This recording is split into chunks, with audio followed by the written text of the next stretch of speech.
Welcome to The Explainer. We're jumping right in today because we've got an absolute classic on our hands. We are launching an investigation into one of history's most fascinating, credible, and genuinely perplexing aerial mysteries. We're heading back to a time when the skies were completely filled with chaos, danger, and, well, something else, something totally unexplained.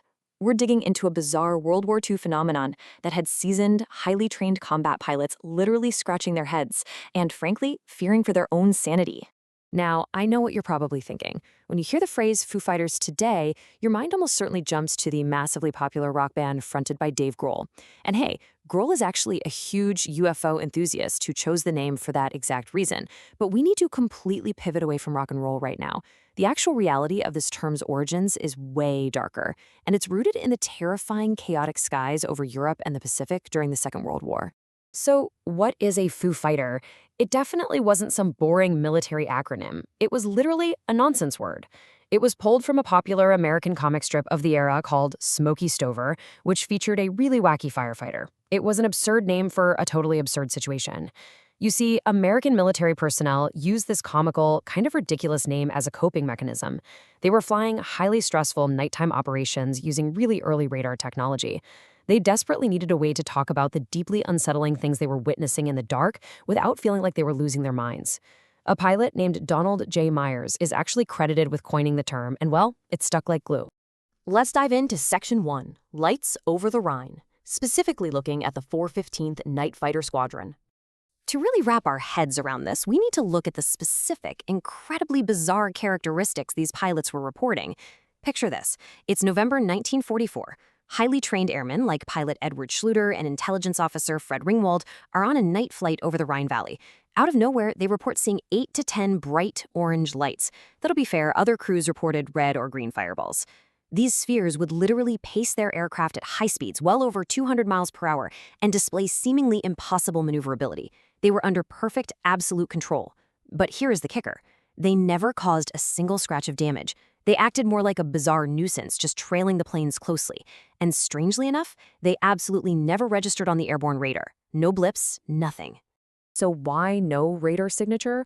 Well, this really highlights the technological limitations and the sheer mystery of the era. Richard Zebart, who was the historian for the neighboring 417th Night Fighter Squadron, made a great point. Radar was relatively brand new tech back then, and it required a solid physical object to bounce a signal off of. His insight suggests that if these objects were just plain light or some sort of crazy plasma energy, they would completely elude the early radar systems, even while being perfectly, terrifyingly visible to the crews right outside their cockpit windows. Which brings us to Section 2, a global aerial phenomenon, sightings across all fronts. Because get this, it wasn't just happening over the Rhine Valley. This wasn't some isolated incident with one stressed-out squadron. The sightings were everywhere. Back in 1941, the crew of the SS Pulaski saw a greenish glow pacing their ship right out in the Indian Ocean.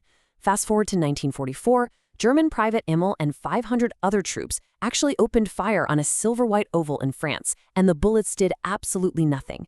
That very same year, over Sumatra, a B-29 pilot named Captain Alvarita had an intense, vibrating sphere pace his bomber.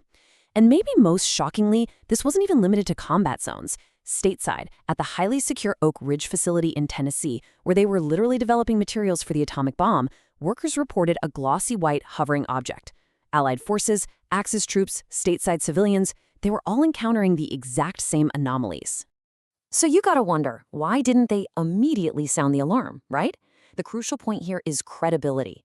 WWV veteran Haruko sums it up perfectly. He noted that the air crews were terrified of losing their flight status.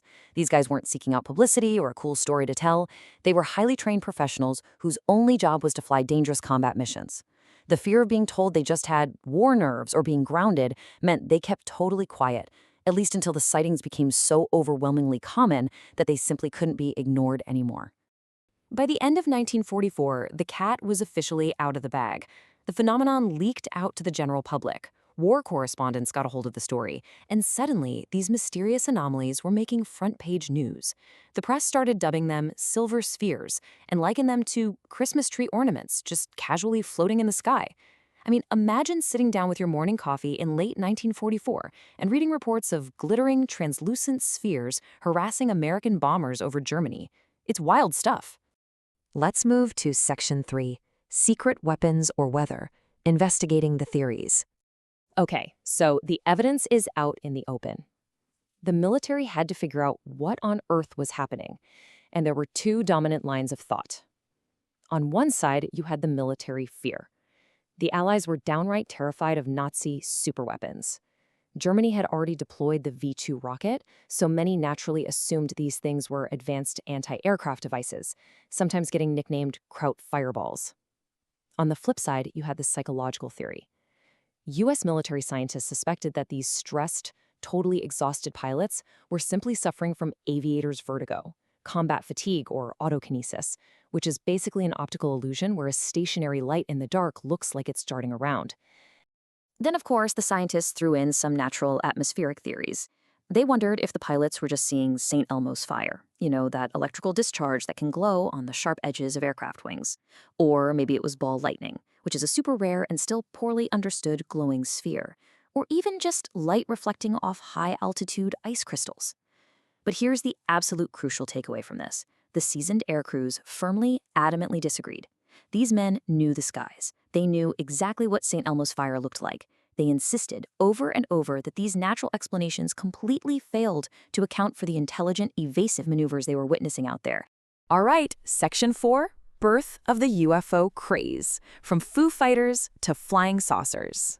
The war eventually comes to an end, but the mystery? It absolutely did not.